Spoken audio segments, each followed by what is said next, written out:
60 రోజుల్లో మీతో ఇంగ్లీష్ అద్భుతంగా మాట్లాడిస్తాం. వెంటనే కాల్ చేసి జాయిన్ అవ్వండి. నమస్తే రమగారు. నమస్తే జయ. రమగారు, ఏదైనా కొత్త సిరీస్ స్టార్ట్ చేద్దామా? చిన్న సిరీస్ చేద్దాం.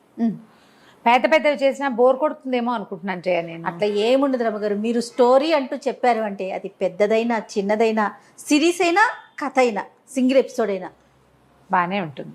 ఇంకా అంతే. సరే చేద్దాం. అయితే 4 ఎపిసోడ్ సిరీస్ చేద్దాం. ఓకే అండి. కొయ్య గుర్రం. ఓ బాగుందండి పేరు. కీలు గుర్రం కథ ఒకసారి చెప్పుకున్నా. ఒక రవ దగ్గర పంచకళ్యాణి ఒకటి చెప్పారు. పంచకళ్యాణి అన్ని గుర్రాల స్టోరీలు చెప్తున్నారు. అలా అయ్యింది. పంచకళ్యాణి ఉచిత IVF IUI కన్సల్టేషన్, ఉచిత అల్ట్రాసౌండ్ స్కాన్. 49 అంటే సంతానం, 49 అంటే సంతోషం. భలే కదా. ఎంత బాగుందో. కానీ అందులో పంచకళ్యాణి వ్యవహారం చాలా తక్కువ. పంచకళ్యాణి కోసం వెళ్ళారు, మిగిలిన కథ చెప్పారు. ఇందులో కొయ్య గుర్రం వ్యవహారం చాలా ఎక్కువ.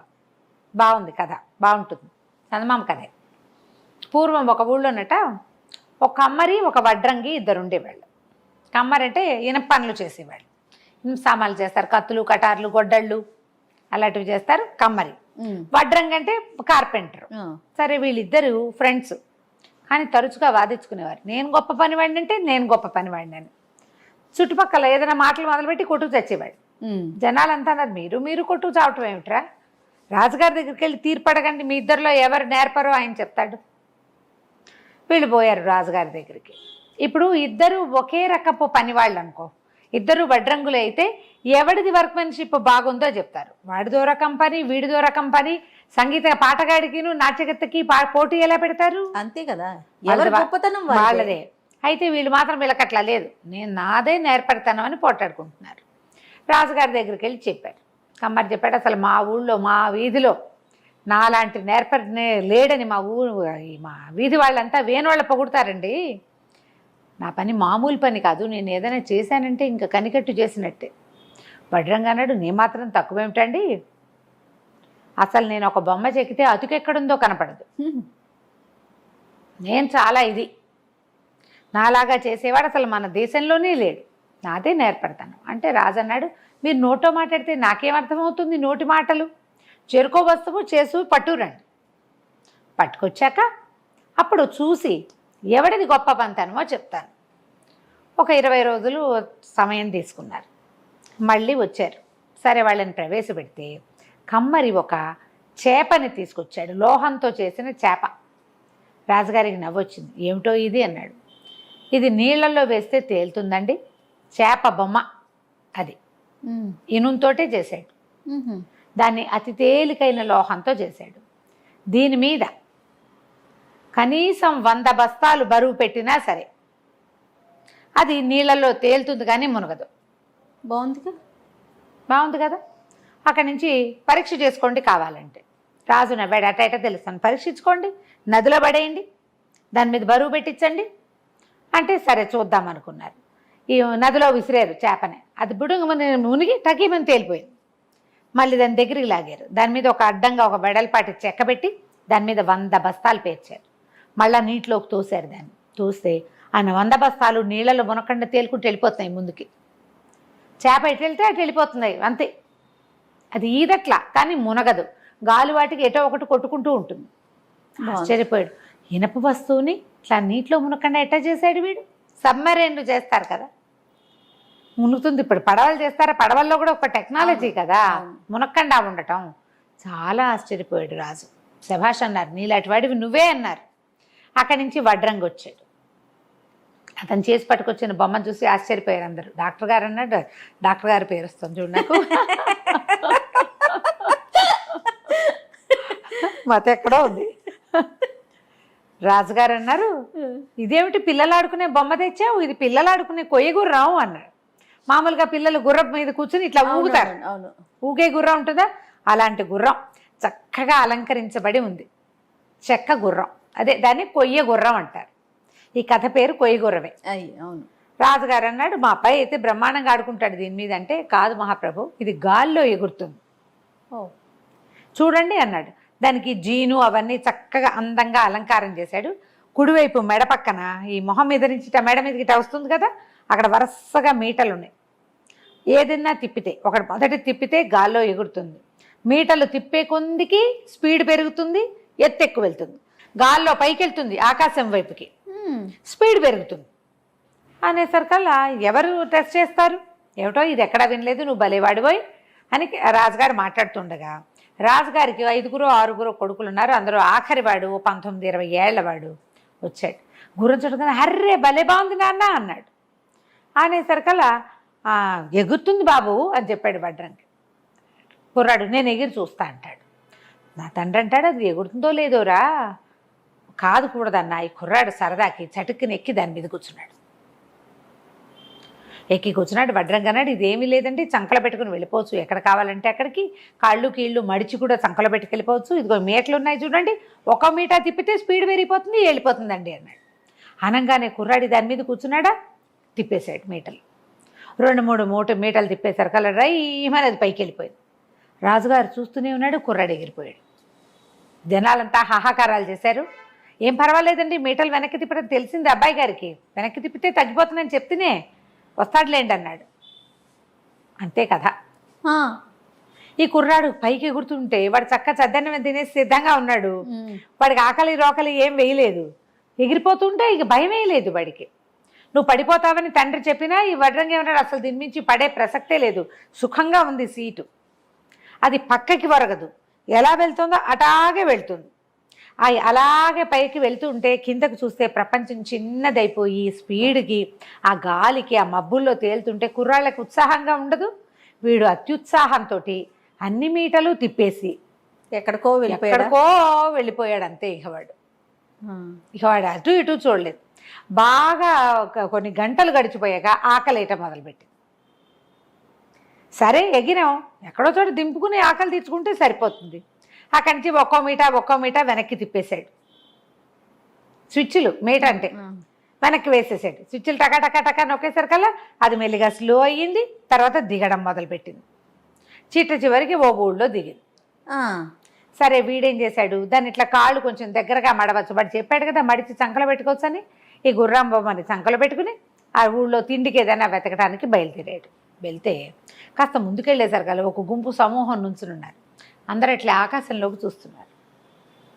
వీడు కూడా పైకి చూశాడు, అక్కడ ఏం కనపడలేదు. మొత్తగా ఆకాశం ఏం చూస్తున్నారండి అన్నాడు. రాజుగారు వెళ్ళారన్నాడు కింద ఉన్నవాడు.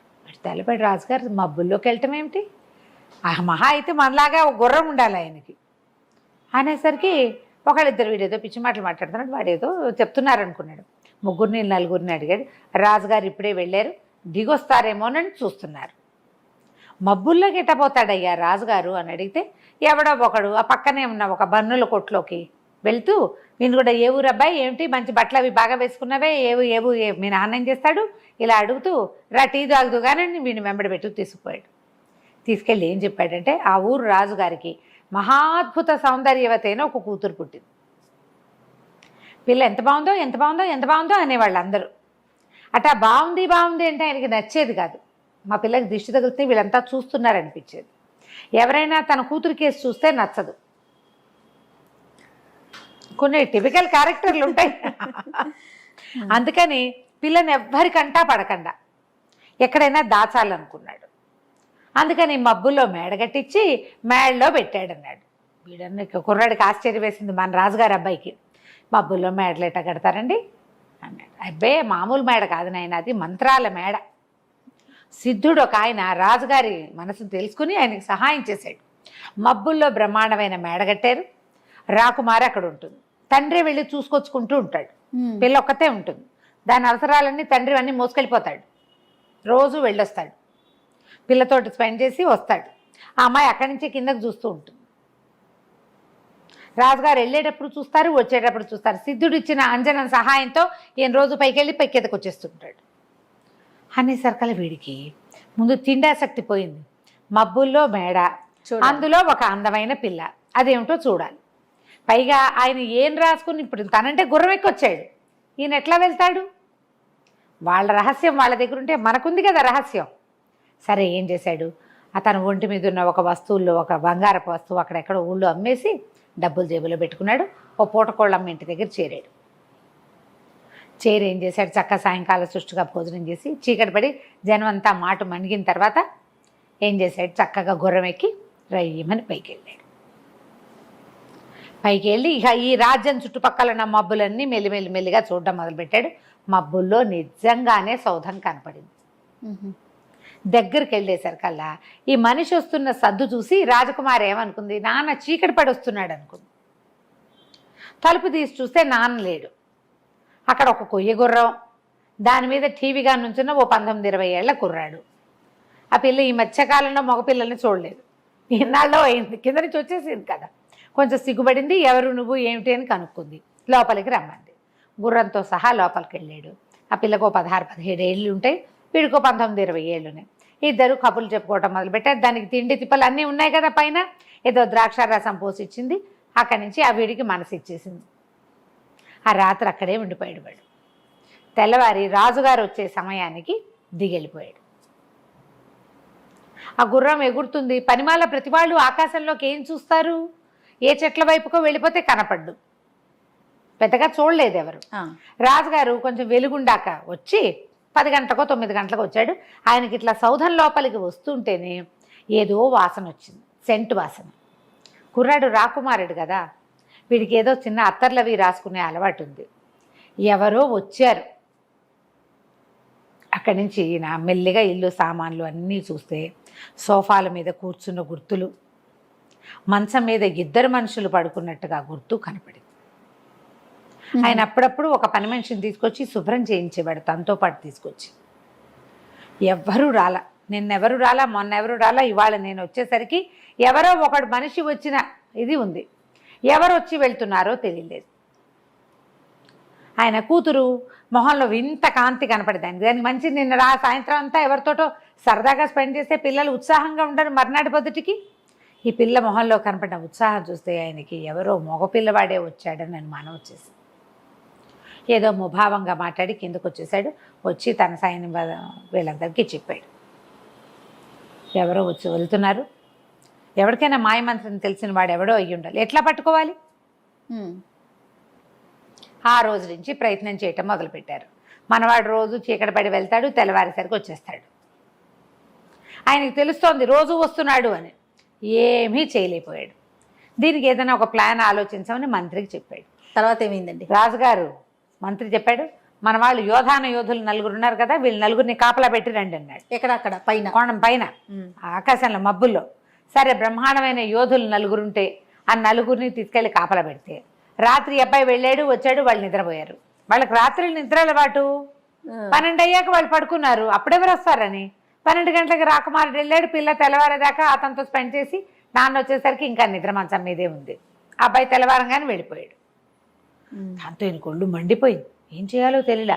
యోధులు నిద్రపోతే పూట పూట ఆ యోధులను తీసుకెళ్ళి రాకుమార్తె దగ్గర పెట్టేటువంటి మళ్ళీ లేనిపోని కొత్త తంట.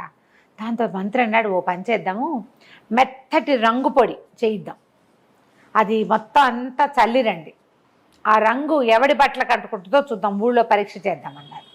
సరే, ఏం చేశారు, మర్నాడు మళ్ళీ వెళ్ళినప్పుడు ఆయన ఒక పౌడర్ డబ్బా లాంటి దాంట్లో రంగు పోసిచ్చారు. అన్ని చోట్ల ఆ రంగు చల్లేశాడు. సోఫాల దగ్గర అక్కడ ఎక్కడో చోట బట్టలకి రంగు అంటుకునేలాగా వేసేసాడు. రాకుమారుడు ఆ రోజు రాత్రి వెళ్ళాడు. కానీ వాడు అబ్జర్వ్ చేశాడు. అబ్జర్వ్ చేసి గుర్రం ఎక్కాక చూసుకున్నాడు.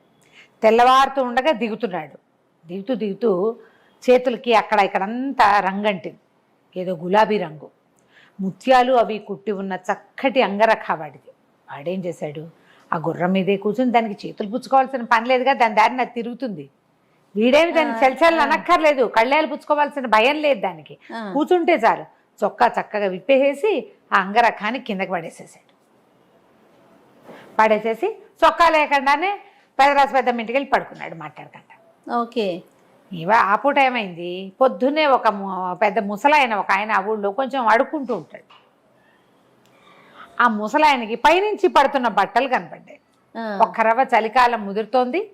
అంత పెద్ద కోటు లాంటిది పైనుంచి కిందకు ఉండేది.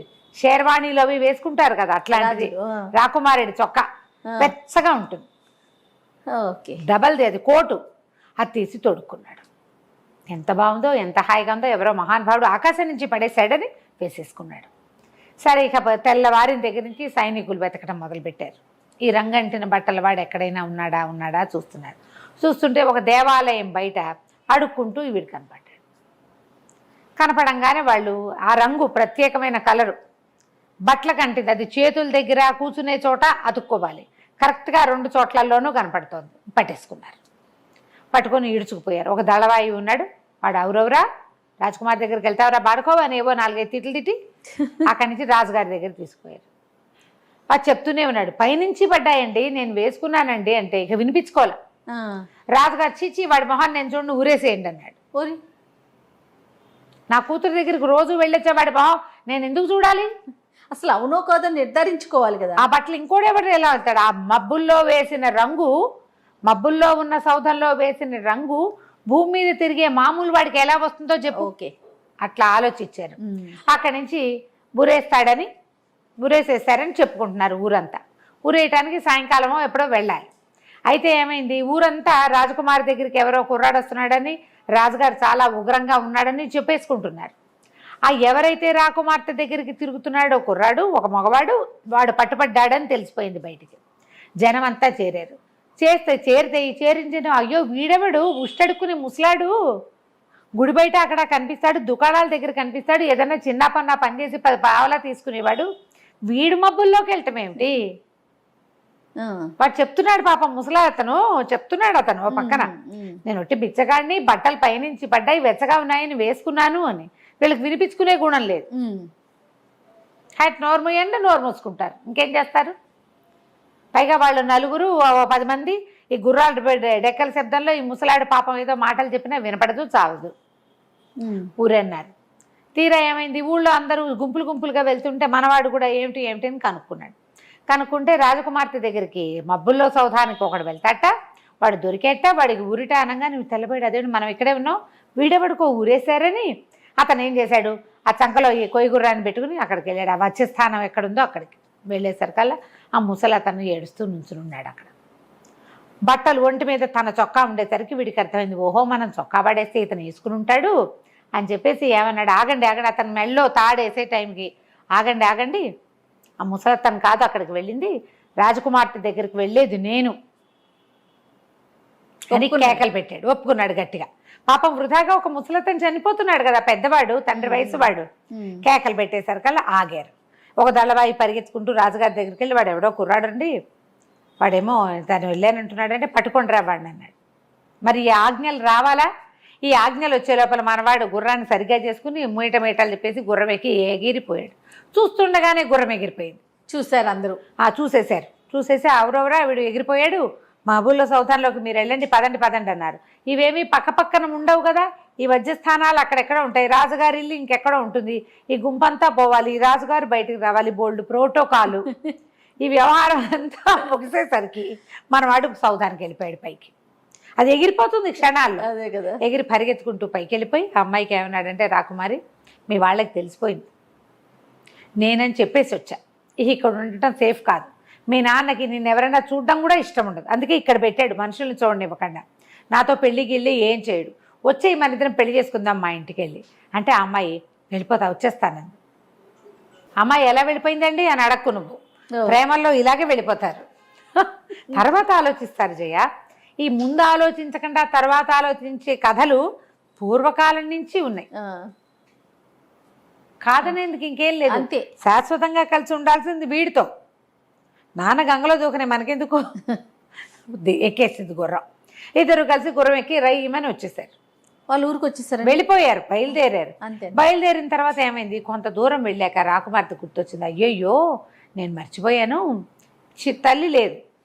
మా అమ్మ నా చిన్నప్పుడు ఎప్పుడు చెప్పేది, 2 పెద్ద పెద్ద ఆభరణాలు చేయించింది అత్తవారికి, నేను ఇవ్వాల్సిన కానుకలు అవి, నా వివాహం తర్వాత మా అత్తగారి కోటి మామగారి కోటి ఆ ఆభరణాలు ఇవ్వాలని చెప్పింది, నా మబ్బుల సౌధంలో ఉండిపోయినాయి, అవి తీసుకొస్తానంది. అంటే కుర్రాడన్నాడు, రాజకుమారి అబ్బాయి మనకేం తక్కువమ్మా, నగలకి గిగలకి అక్కడ ఏం తక్కువ లేదు, నీకు ఏ ఆభరణం కావాలంటే ఆభరణం నేను చేయిస్తాగా అనేసరికి ఈ పిల్ల ఏడ్చింది. అయ్యో మా అమ్మ సెంటిమెంటు, ఆవిడ ఎంతో ఫీల్ అయింది, అయినా నేను అత్తారింటికి వెళ్తూ ఒట్టి చేతులతో వెళ్ళటం ఏంటి, రాజుగారి కూతుర్ని, రాజుగారికి ఒక కంఠాభరణం, రాణిగారికి ఒక నడు ఆభరణం ఇవ్వాలి, అవి నేను మనం వెళ్ళి తీసుకొద్దాం పదవా. సరే అబ్బాయి ఏమన్నాడు, నేను ఇక్కడే ఉంటాను, నువ్వు వెళ్ళరా, ఇదిగో గుర్రం.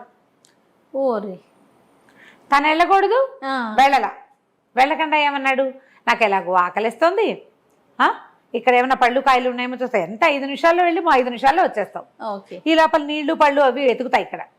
నువ్వు వెళ్ళిరా అన్నాడు. అనేసరికల్లా అమ్మడు చక్కగా మీట్లు అన్నీ తిప్పుకుని స్పీడ్ పెంచుకుని వెళ్ళింది. తెలుసు దానికి దాన్ని ఎట్లా వాడాలో. రాకుమార్తెకి తెలుసు పాపం, రోజు చూస్తోంది కదా. చక్కగా రయ్యమని మబ్బుల సౌధంలోకి వెళ్ళింది.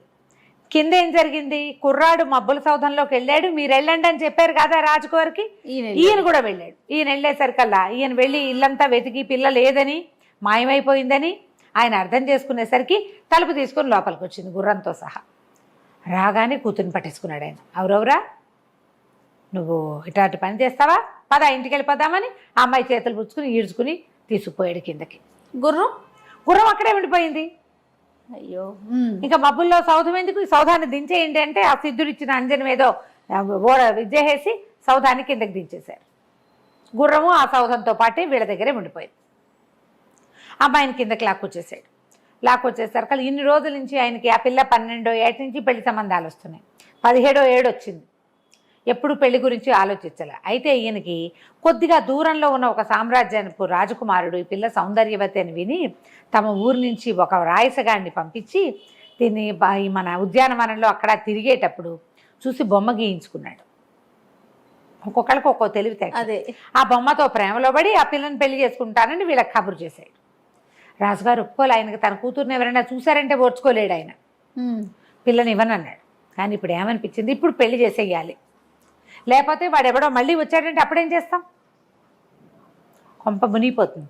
అందుకని ఏం చేశాడు, ఈ మంత్రి సామంతులు తర్వాత ఈ సైన్యాధిపతులు దళవాయిలు అందరి సలహాతోటి మనకేం తక్కువ అండి, వాళ్ళ అబ్బాయికి ఇచ్చేద్దాం, వాళ్ళు అడిగారు కదా, రాజకుమారిని కొన్నాళ్ళు మన దగ్గర ఉంచుకుని మన రాజ్యం రేపొద్దున వాళ్ళకే ఇస్తాం, కొన్నాళ్ళు ఇక్కడ ఉంచుకుంటాం, కొన్నాళ్ళు అక్కడికి వెళ్తుంది, వద్దనుకుంటే అసలు అబ్బాయిని ఇక్కడే ఉంచుకుందాం అని చెప్పి ఒప్పించారు. వెంటనే ఆ రాజ్యానికి ఉత్తరం రాశారు. ఉత్తరం రాసి మా పిల్లకి పెళ్లి చేద్దాం అనుకుంటాం, మీకు ఏమైనా అభ్యంతరాలు ఉన్నాయా, మీకు ఆసక్తి ఉందా, మీ ఉద్దేశం ఏమిటి అని. అక్కడి నుంచి ఉత్తరం వచ్చింది, రెడీగా ఉన్నాం, మీరు ఎప్పుడు రమ్మంటే అప్పుడు వస్తామని. బాగుంది. వీళ్ళు కొయ్య గుర్రాలు అవి లేవు వాళ్ళ దగ్గర, వాళ్ళు మామూలు రోడ్ల మీద రావాలి రథాలు వేసుకుని. సరే ఈ యువరాణిని కదలనివ్వలే. ఈ యువరాణికి ఆ అబ్బాయి ఎక్కడున్నాడో తెలియదు. ఎట్లా తెలుస్తుంది, ఆకాశ మార్గంలో తోటలో దిగారు వాళ్ళు. ఏ తోటో ఏంటో ఏమీ తెలియదు. ఆ కుర్రాన్ని గుర్తుపట్టగలిగేవాడు ఎవ్వడూ లేడు. ఈ అమ్మాయికి దారి తెన్ను తెలీదు. ఏడుచుకుంటూ కూర్చున్నది, ఏం చేయాలో తెలియక. ఆభరణాల పిచ్చితోటి వెనక్కి వచ్చాను. అబ్బాయి ఏమో అక్కడ ఉండిపోయాడు. అక్కడ ఉన్నవాడు ఎప్పటికీ రాకుమార్తె రాల. అయితే ఇక వాడికి ఏమైంది, చీకటి పడిపోయింది, రాత్రి తెల్లవారిపోయింది, కళ్ళు కూరుకుపోతున్నాయి, ఆకలేసేస్తుంది. నడవటం మొదలుపెట్టాడు పక్కకి. నడిస్తే ఏమైంది, అది తోట కాదు, ఏదో ఒక బంజరు బయలు, ఏవో చెట్లు. కొన్ని చెట్లకి భలే పళ్ళున్నాయి, కొన్ని ఎర్రటివి, కొన్ని ఆకుపచ్చటివి. ఏమనుకున్నాడు, ఆకుపచ్చకాయలు పచ్చివి, ఎర్రకాయలు పండువి అనుకున్నాడు. ఎర్రపళ్ళు కోసు తిన్నాడు. తీయగా ఉన్నాయో. తినగా వాడికి నిద్ర వచ్చేసింది. పడుకుని నిద్రపోయాడు. రాకుమారుణ్ణి వదిలిపెట్టి రాజకుమార్తె వెళ్ళిపోయింది. ఈ పిల్లాడు అక్కడక్కడ నడిచి ఏవో ఎర్రపళ్ళు కనపడితే కోసు తిన్నాడు. పొద్దున్నే లేచాడు, మెలకు వచ్చింది. మేము నిద్రపోయాడు కదా, లేచి చూసుకుంటే వాడికి తెలిసింది, ఏదో మొహం తొడిచిపెడితే ఇట్లా అన్నాడు, గడ్డం మొలిచినట్టు కనపడింది. తెలిసింది చేతికి. వాడు ఇంకా 19-20 ఏళ్ళ వాడి, అంత గుబురు గడ్డం వచ్చే అవకాశం లేదు వాడికి. ఓహో, ఇదేమిటో నాకు గడ్డం వచ్చేసింది, పైగా నిన్న రాత్రి లేదు, తెల్లవారేసరికి ఎటా వచ్చింది, అది గుబురుగా. అర్థం కాలేదు. మొహం తడివి చూసుకుంటుంటే తెలుస్తుంది. అక్కడేమి నీళ్లు నిప్పులు లేవు, అదేదో ఎడారి బంజరు బయలు, చుట్టూతో అంతా ఇసుక, ఒక దిబ్బలా ఉంది. ఆ దిబ్బ మీద ఉన్నాడు తను. పళ్ళ చెట్లు మాత్రం ఏవో కనపడుతున్నాయి. అందులోంచే కదా కొన్ని పళ్ళు కోసుకున్నాడు. కొన్ని ఎర్రపళ్ళు, కొన్ని ఆకుపచ్చ పళ్ళు ఉన్నాయి. ఆకలిస్తోంది, దాహం వేస్తోంది. కుర్రాడు ఏం చేశాడు, అటు ఇటు చూస్తే ఎవ్వరూ లేరు, పిట్ట పొరుగు లేదు, మనిషి ఉన్నట్టు లేదు. ఆలోచించి పళ్ళు తిందామని చేతులు చాపాడు. కానీ నిన్న రాత్రి గడ్డం లేదు, ఎర్రపళ్ళు తిన్నాం, పొద్దుటికి గడ్డం వచ్చింది. ఎర్రపళ్ళ వల్ల వచ్చిందేమో అని అనుమానపడి ఏం చేశాడు, ఈసారి నవనవలాడుతూ ఘుమఘుమలాడుతున్న ఆకుపచ్చటి పళ్ళు, అందులో పండుగ తెలుస్తున్నాయి, మంచి వాసన వస్తున్నాయి, అన్ని పళ్ళు కోసు తినేశాడు. కళ్ళు మూతలు పడిపోతున్నాయి అవి తినేసరికి. నిద్రపోయాడు. సాయంత్రం లేచాడు. లేచి కళ్ళు నులుముకుంటూ లేచి 2 అడుగులు నిలబడి 2 అడుగులు వేయబోయి ఒళ్ళు తూలిపోయి ఓ చెట్టుకేసి గుద్దుకున్నాడు. ఏమిటి ఇంత తల బరువు అయిపోయింది అని తల తడుముకున్నాడు. తల చాలా బరువుగా ఉంది. వాడికి తెలిసింది తన నెత్తి మీద కొమ్ములు వచ్చేస్తాయి.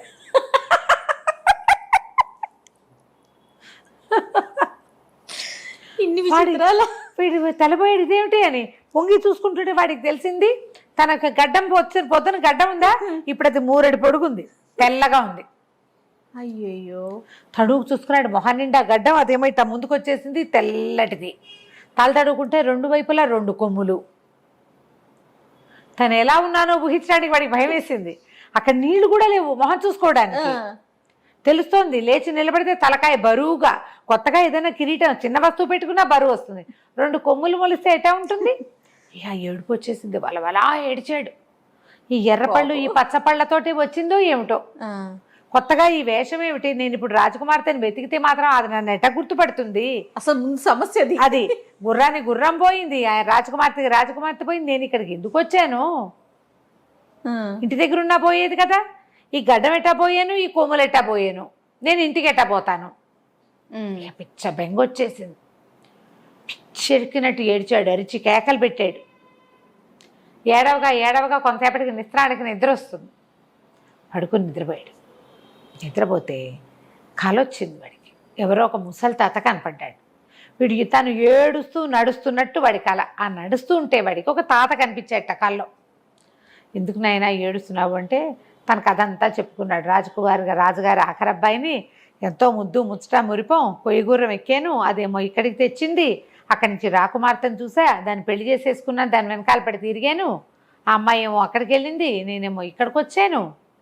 ఏం తిన్నానో, నేను తిన్న పళ్ళ వల్లే వచ్చిందో, నేనున్న ఏ చెట్ల కింద అయితే నేనున్నానో దానివల్ల వచ్చిందో తెలీదు, ఇంత 3 గడ్డం 2 కొమ్ములు, నన్ను అమ్మాయి గుర్తుపట్టలేదు, నేను ఇంటికి ఎట్టా వెళ్ళను పోని, అర్థం కావట్లేదని తెగ ఏడిచాడు. ఏడిస్తే ఆ ముసలాయన పాపం ఒళ్ళో కూర్చోబెట్టుకుని పిండి తలనివిరి, నాయన ఏడబోకురా, నువ్వు తిన్న పళ్ళ వల్లే నీకు ఇది వచ్చింది, ఓ పని చెయ్యి, చెట్టుకి కొయ్యబోక, కింద రాలి పడిన పళ్ళు ఉంటాయి, ఎండిపోయి ఉంటాయి, పై పళ్ళు ఏమిటి నవనవలాడుతున్నాయి, ఎండిపోయి రాలిపోయిన పళ్ళు ఉంటాయి కింద, వాటిని ఏరుకో, అవి తిను, ఇది పోతాయి నీకు,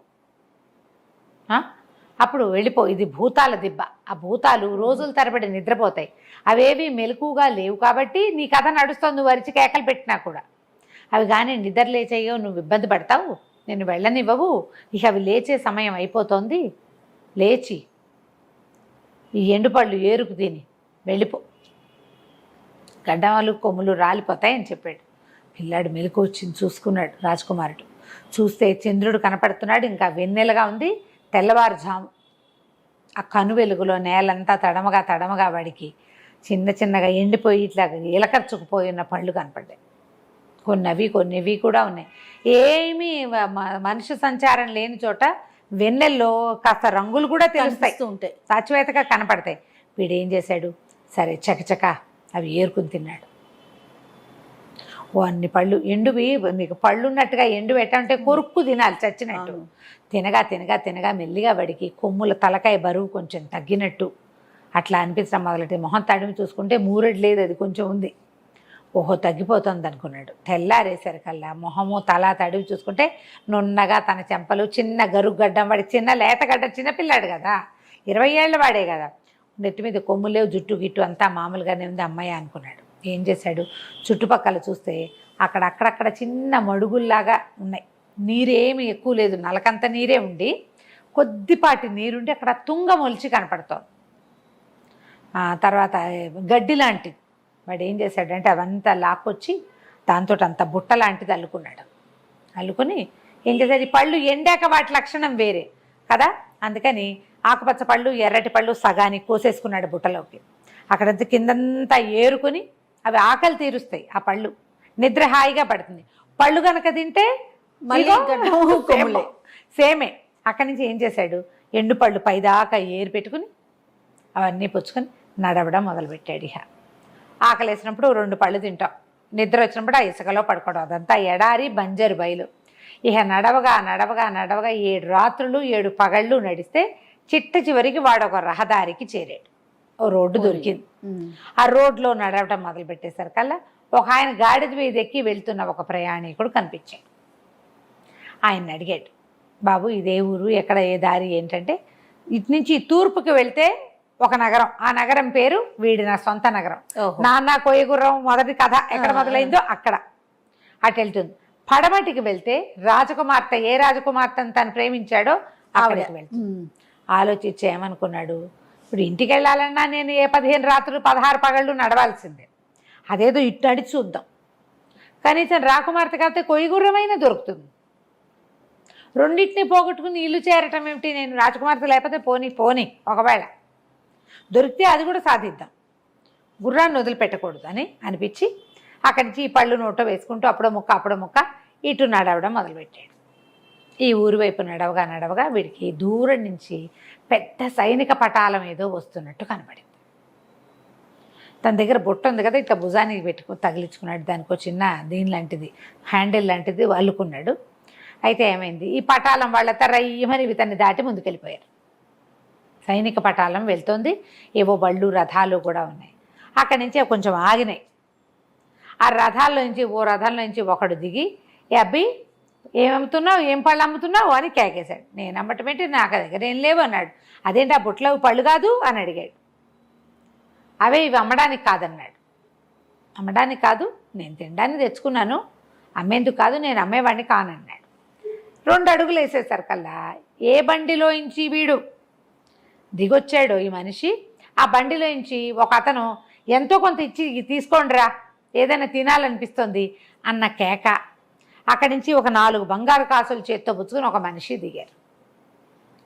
ఆ 4 కాసులు పుచ్చుకుని దగ్గరకు వచ్చేసరికల్లా అతను అక్కడి నుంచి రావాలిగా.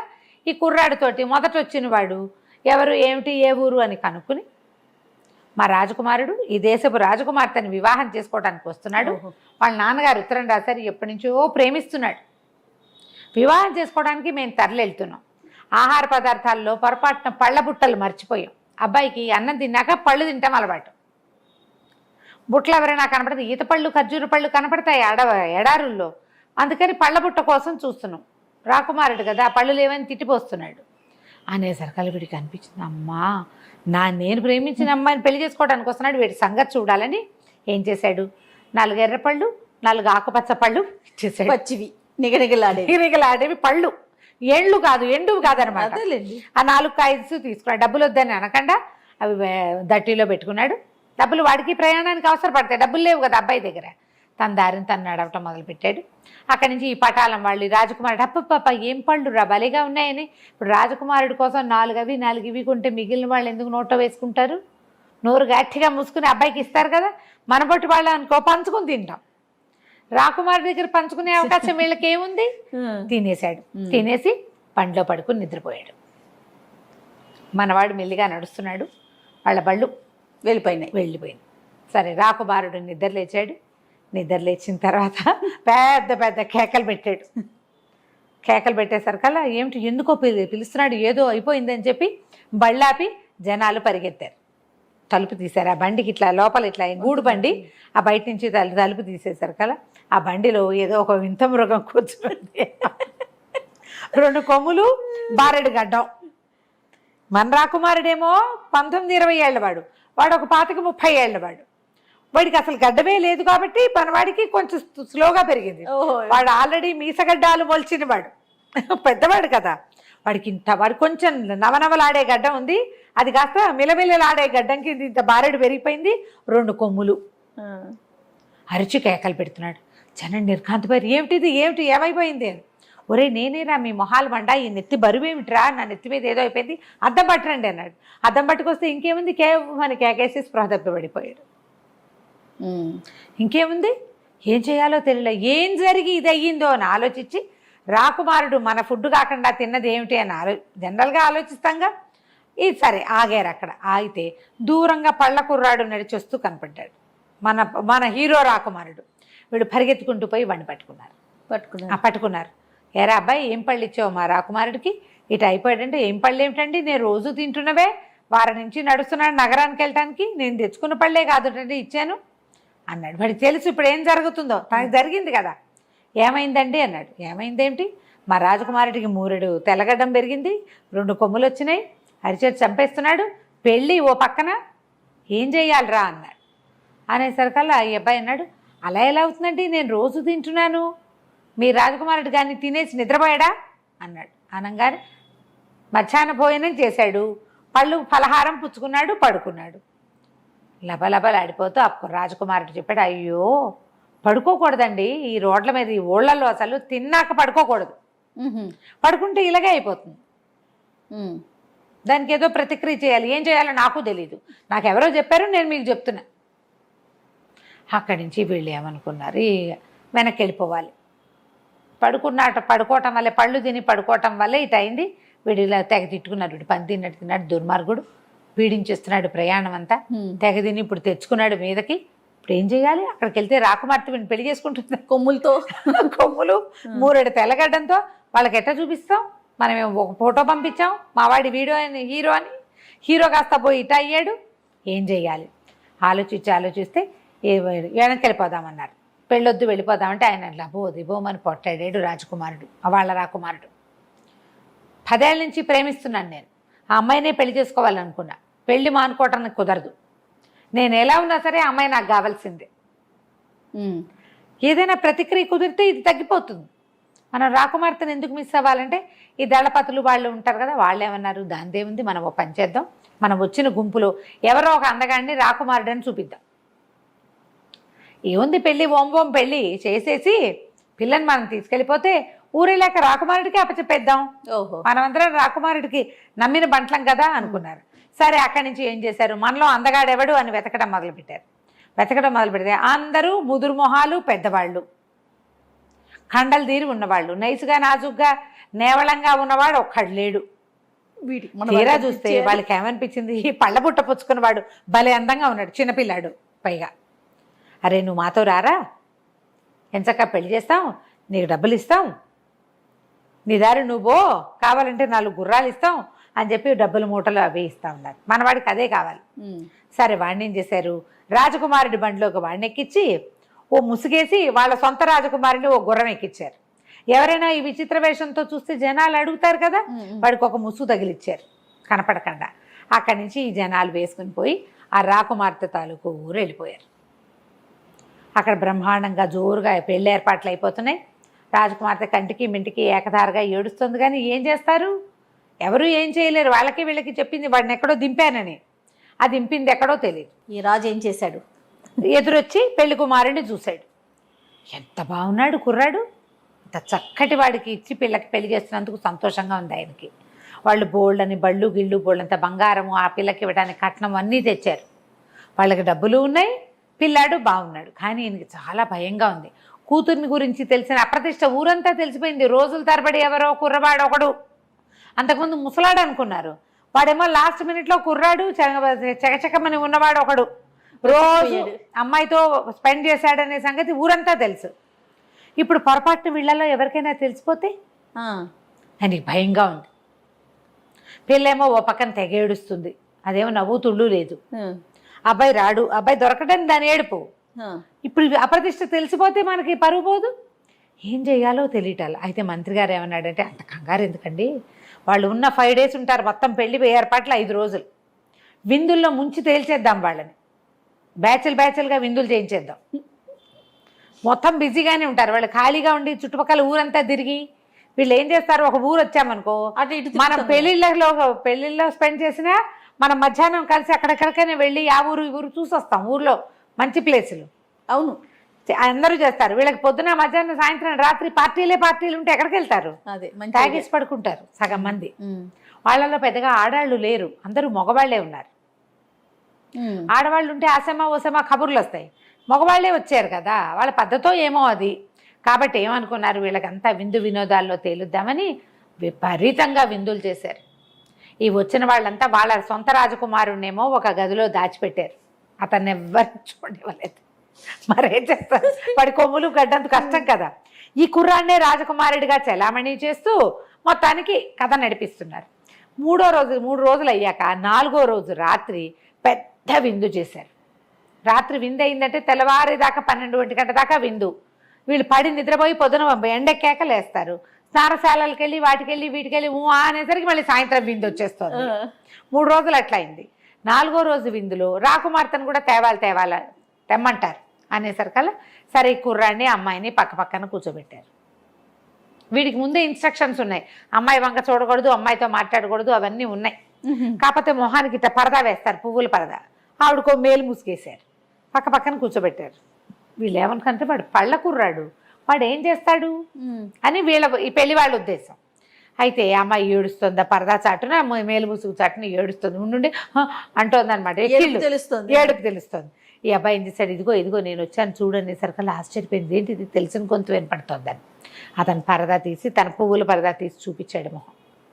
అమ్మాయి ఆశ్చర్యపోయింది, ఎలా వచ్చావు నువ్వు అని. ఎలాగోలాగా వచ్చాను, నువ్వేం కంగారు పడకు, రాకుమారుడు నిన్ను పెళ్లి చేసుకోడు, మనకే పెళ్ళి అవుతుంది, నువ్వు బెంగ పెట్టుకోదు, నువ్వు ఒక్క పంచి రేపు పెళ్ళైపోతుంది. 5వ రోజు రాత్రి సాయంత్రం పంపేస్తారు, అమ్మాయిని విదాయి చేస్తారు. అప్పగింతలు పెట్టేటప్పుడు నా కొయ్య గుర్రం కావాలని అడుగు మీ నాన్నని. ఆయన ఏమన్నా సరే గుర్రాన్ని మాత్రం వదిలిపెట్టద్దు, ఆ గుర్రం తీసుకో, నువ్వు ఏడవబాక, మన ఇద్దరికీ పెళ్ళవుతోంది, మన ఇద్దరం మా ఇంటికి వెళ్ళిపోతామని చెప్పాడు. చెప్పేసరికల్లా సరే పిల్ల కొంచెం కులాసాగా ఉంది. మర్నాడు బాగుంది. ఇది 4వ రాత్రి విందైందా, 5వ రోజు మధ్యాహ్నం పెళ్ళయింది. వాళ్ళు కూడా ఏమనుకున్నారు, ఈ కుర్రాడు ఏం పెద్దగా తాగుడు తిరుడు, చిన్నపిల్లాడు కూడా కదా, చిన్న కుర్రాడు, లేకపోయేసరికల్లా వీడు మన మాట వింటాడని వాళ్ళు కొంచెం దిలాసాగానే ఉన్నారు, కానీ కట్టుదిట్టంగా ఉంచారు. అటు ఇటు పోనివ్వకుండా, ఎవరితో మాట్లాడనివ్వకుండా. వీడు పళ్ళవాడు అనే విషయం తెలిసిపోతుందేమో అని. వీడు నిజాన్ని పళ్ళవాడు కాదు, రాకుమారుడు కదా వాడు. అక్కడి నుంచి ఆ పూట గడిచింది. సాయంకాలం పెళ్ళైపోయింది. సాయంత్రము అమ్మాయికి బిదాయి అన్నారు, అప్పగింతల కార్యక్రమం మొదలైంది. రాజు రాణి అందరూ కలిసి పిల్లని కావలించుకుని ఏడ్చారు, చుట్టుపక్కల వాళ్ళంతా ఏడ్చారు.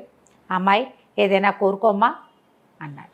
అమ్మాయికి ముందే వాళ్ళ అమ్మగారు ఇచ్చిన ఆభరణాలు ఆవిడ దగ్గరే ఉన్నాయి.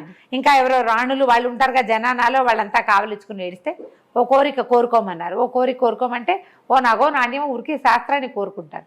నాన్న మబ్బుల సౌధంలో ఉన్న కొయ్య గుర్రం కావాలి నాన్న అనగానే రాజుగారు చంపేస్తా దొంగ మొహం దానా, ఇలాంటివి అడుగుతావా, దానివల్లే అప్రదిష్ట వచ్చింది మనకి, మళ్ళీ పాత జ్ఞాపకాలు ఎందుకు నీకు, ససేమిరా అన్నాడు. అబ్బాయి కొంచెం ఫీడ్బ్యాక్ బాగా, అంటే ఏమనాలంటే దాన్ని ఫీడ్బ్యాక్ అనకూడదు, బాగా ఏమైనా ఫీడ్ చేశాడు, అడగాల్సిందే ఎట్లాగైనా సరే అని బాగా రెడీ చేశాడు. పిల్ల భయపడలేదు. కాదు నాన్న, నా జీవితం ఎలాగో ముగిసిపోయింది, నువ్వేదో గీత ఒకటి గీసి పెట్టావు, నా బతుకు అందులోనే ఉంది, కనీసం ఆ గుర్రాన్ని చూసుకొని సంతోషిస్తాను నేను, ఓకే కాబట్టి నాకు ఆ గుర్రం కావాల్సిందే అంది. ఎంతసేపటికి ఆ అమ్మాయి సాటిస్ఫై అవ్వదు, రాజుగారు కాదంటాడు. అక్కడి నుంచి ఏమైంది, రాకుమారుడు ఏంటండి అని అడిగాడు. అడిగితే ఏముందండి ఈ పిచ్చిది, ఏదో పాత గుర్రం కావాలంటోంది అంటే, ఆ పెద్దవాళ్ళు ఉన్నారు కదా పెళ్లి పెద్దలు, దాందేముందండి, రాకుమార్తెను కాదంటాం ఎందుకు, ఇప్పుడు ఈ పిల్లని రేపొద్దున ఇంటికి తీసుకెళ్ళాక అక్కడ ఈ అందమైన కుర్రాడిని పక్క తెప్పించి ఈ కొమ్ములు గడ్డము ఉన్నవాడిని ప్రజెంట్ చేస్తే అది లబో దిబోమని ఏడుస్తుంది ఆ పిల్ల. అప్పుడు ఆ గుర్రం ఉంటే కనీసం దాని చిన్నప్పటి వస్తువు ఏదో గుర్రం బొమ్మ అంటే ఏమిటది, ఊగై గుర్రం, చల్చల్ గుర్రం అని భావించి వాళ్ళు ఇవ్వండి భలేవారు, పిల్ల అడుగుతుంటే కాదంటమేమిటి, రాకుమార్తె బెంగ పెట్టుకోదు మీ మీద, ఇచ్చేయండి అన్నారు. వాళ్ళకి తెలీదు. అక్కడి నుంచి ఈయనేం చేశాడు, వాళ్ళు ఎవర్రా అక్కడ కొయ్య గుర్రం అక్కడ పడి ఉందిగా దాన్ని పట్టుకురండి అన్నాడు. ఆ కొయ్య గుర్రం పట్టుకొస్తే ఈ పిల్ల తన మేనాలోనే పెట్టించుకుంది. ఆ మేనాలో రాకుమార్తె ఇద్దరిని ఎక్కించారు ఊళ్ళో. అక్కడి నుంచి కట్టుదిట్ట మీద 5 రోజుల పాటు ప్రయాణం చేసి తీసుకొచ్చారు. ఎక్కడా వాడు ఆ గుర్రాన్ని ఓపెన్ చేసి కూర్చునేందుకు అవకాశం లభించల. ఊరు దగ్గరకు వచ్చేస్తే అప్పుడు అమ్మాయికి ఇంకొక ఐడియా చెప్పాడు. అమ్మాయి మనం వెళ్ళిపోవాలంటే ఒక ఐడియా వేద్దామని అక్కడి నుంచి అమ్మాయి పల్లకి దిగింది. పెళ్లి కూతురు దిగి ఆ దళవా ఈ పెద్ద ఆయన ఉన్నాడు కదా, ఆయన్ని పిలిచి ఊరు ప్రవేశం చేసినాం కదా, అత్తవారింటికి వెళ్ళేటప్పుడు మాకు ఒక పద్ధతి ఉంది, 7 పళ్ళెరాల నిండా దినారాలు తెప్పించండి, నేను విరజిమ్ముతా వాటిని, అందరూ ఏరుకుంటారు, అట్లా నేను ధనశాంతి చేసి నగర ప్రవేశం చేయాలి, ఇది మా పద్ధతి. సుల్తాన్ కదా రాజుగారు వాళ్ళంత డబ్బు గిబ్బు ఇచ్చి పంపించాడు. చాలా డబ్బులు ఇచ్చారు, పైగా నగ నాణ్యం ఏమిటో చాలా తెచ్చుకుంది అమ్మాయి, అవన్నీ మేనాలో ఉన్నాయి అని చెప్పి వీళ్ళేమనుకున్నారు, సరే బాగానే ఉంది కదా అని ఏం చేశారు, 7 పళ్ళేళ్ళ నిండా డబ్బులు తెప్పించారు ఇవి నవర్సులు. ఈ లోపల మన రాజకుమారుడు కూడా దిగి పల్లకిలించి దిగేశాడు. ఎలాగూ దింపేశారు. నగర ప్రవేశం చేస్తుంటే వీడెందుకు, ఇంకా వీడు అక్కర్లేదు కదా, వీడికో మూట ఇచ్చారు. రాజకుమార్తె హడావిడిలో ఉంటుంది. మా సొంత రాజకుమారుడితో మేము నగర ప్రవేశం చేస్తాం, అబ్బాయి నువ్వు వెళ్ళిపోరా అన్నాడు. వాడు తన మూటతో పాటు, రాకుమార్తె ఒక చిన్న మూట తెచ్చుకుంది, తన వస్తువులు, వాళ్ళ అమ్మ ఇచ్చిన ఆభరణాలు 2 మూటలు పుచ్చుకుని కొయ్య సంకలో పెట్టుకుని దిగేశాడు. దిగేసి ఓ పక్కన నుంచున్నాడు, గుర్రాన్ని రెడీగా పెట్టుకున్నాడు. రెడీగా పెట్టుకుని 2 మూటలు పుచ్చుకుని నుంచున్నాడు. ఈ రాజకుమార్తె ఏం చేసింది, గుప్పెళ్ళతోటి ఇట్లా దోసెలతో తీసి వెదజల్లేసింది. వెదజల్లంగానే ఇప్పుడు ఎవరు ఏరుకోవాలి? నగర ప్రవేశం అంటే ఇంకా ఊళ్ళోకి వెళ్ళాల, ఇక్కడ ఉన్న వాళ్ళు ఎవరు, ఉన్న సైనికులే ఏరుకోవాలి. ఈ అమ్మాయికి కాపలాగా ఉన్న వాళ్ళంతా కత్తులు కటార్లు శూలాలు పక్కకు పెట్టి, డబ్బులు కదా, శిరస్థానాలు తీసి పక్కకు పెట్టేసి ఒక్క ఉదుటిన నేల మీద పడి దోశలతోటి ఏరుకోవడానికి తొందరపడ్డారు. ఆ అమ్మాయి మొత్తం విరజిమ్మేసి వచ్చి కొయ్య గుర్రం పక్కన నుంచింది. మన హీరో ఎక్కాడు, ఆ అమ్మాయి వెనకాల కూర్చోగానే మీటలు తిప్పేశాడు, టక టక టక టక స్విచ్లు వేసాడు. అన్ని వెయ్యేటి రైమని గుర్రం ఎగిరిపోయింది పైకి. దానికి అలవాటు, దాని పని అది చేసేసింది. ఆ పైకి ఎగిరిపోయేసరికల్లా 1 నిమిషంలో వీళ్ళు చూస్తున్నారు, రాజకుమార్తె ఏది లేదు. పైకి చూసేసరికి ఏదో గుయ్యి మోత వినపడింది, గాలిని కోస్తున్న శబ్దం. తీరా చూస్తే పైన ఏదో కనపడుతుంది, బట్టలు కనపడుతున్నాయి. వాళ్ళిద్దరు దగదగలాడే బట్టలు ఉన్నాయి కదా, ఆ 2 బట్టలు ఎగురుతూ కనపడుతున్నాయి. పైకి వెళ్ళిపోయారు. ఇంకేముంది, లబో దిబోమన్నారు. వీళ్ళ రాకుమారుడు అలాగే ఉండిపోయాడు పాపం. అయితే ఇందులో ఒకటి ఉంది కిటుకు. ఆ మేనాలో వాడు పళ్ళ బుట్ట వదిలిపెట్టాడు. ఆ ఎండిపోయిన పళ్ళు చూసేసరికల్లా వాళ్ళకు ఒక ఆలోచన వచ్చి ఆ పళ్ళు తినిపించి రాకుమారిని మెల్లిగా మామూలుగా చేసుకున్నారు. సంతోషం. ఆ పళ్ళు అలాగే ఉన్నాయి ఆ మేనాలో, వీళ్ళు ముట్టుకోవాలి. ఊరెళ్ళాక తెలిసిందనమాట వాళ్ళకి. ఆ పళ్ళు చూసి వీడు ఎలాగో వదిలిపెట్టాడని వాళ్ళు సర్దుకున్నారు. ఈ లోపల ఏమైంది, వీళ్ళిద్దరూ ఎగిరిపోయారు కదా. వాడు ఆకాశ మార్గంలో చూసుకుంటూ మెల్లిమెల్లిగా మీటల కిందకి పైకి నొక్కుతూ తన రాజ్యం తూర్పు వైపుకుంది. ఆ మాత్రం తెలివింది వాడికి. తన రాజ్యానికి వెళ్ళిపోయాడు. వారాలు గడిచిపోయినాయి. ఎన్ని రోజులు అయిపోయినాయి. ఆ మొదటి రోజు రాత్రి తిరిగి రాకపోయేసరికి, అలా రాకుమారుడు రాకపోయేసరికి వడ్రంగిని జైల్లో పెట్టించారు. వాడు ఏదో చేసేసాడు, పిల్లాడు అన్యాయం అయిపోయాడని ఇంటిల్లిపాది ఏడుస్తున్నారు రాజుగారి కుటుంబం అంతా. ఎప్పుడైతే ఈ రాకుమారుడి అందగత్తైన పిల్లతోటి గుర్రంతో సహా దిగాడో మొత్తం కథ అంతా చెప్పాడు. ఇట్లా ఇట్లా చేసాము, ఇది జరిగిందని. కుమారుడు చేసిన వీరోచిత కార్యాలన్నీ విని సంతోషించి సరే ఆ వడ్రంగిని విడుదల చేసి అతనికి కొయ్యగుర్రం మాత్రం వీళ్ళే ఉంచుకున్నారు. కానీ అతనికి చక్కగా బహుమతులు ఇచ్చి, ఆ మొదట శాపం చేశాడు కదా కమ్మరి, అతనికి ఒక వీధి అంతా అతనికి రాసిచ్చి వీధి పెద్దం చేశారు. వీడికి ఒక ఊరు రాసిచ్చి వీడిని ఊరు పెద్దం చేశారు. నీ వల్ల మనకు అంత అందమైన రాకుమార్తె కూడా వచ్చిందని చెప్పి సంతోషించారు. కొయ్యగుర్రం కథ కంచికి మనం ఇంటికి. భలే ఉంది రమ్మగారు. నమస్తే అండి. నమస్తే జయ.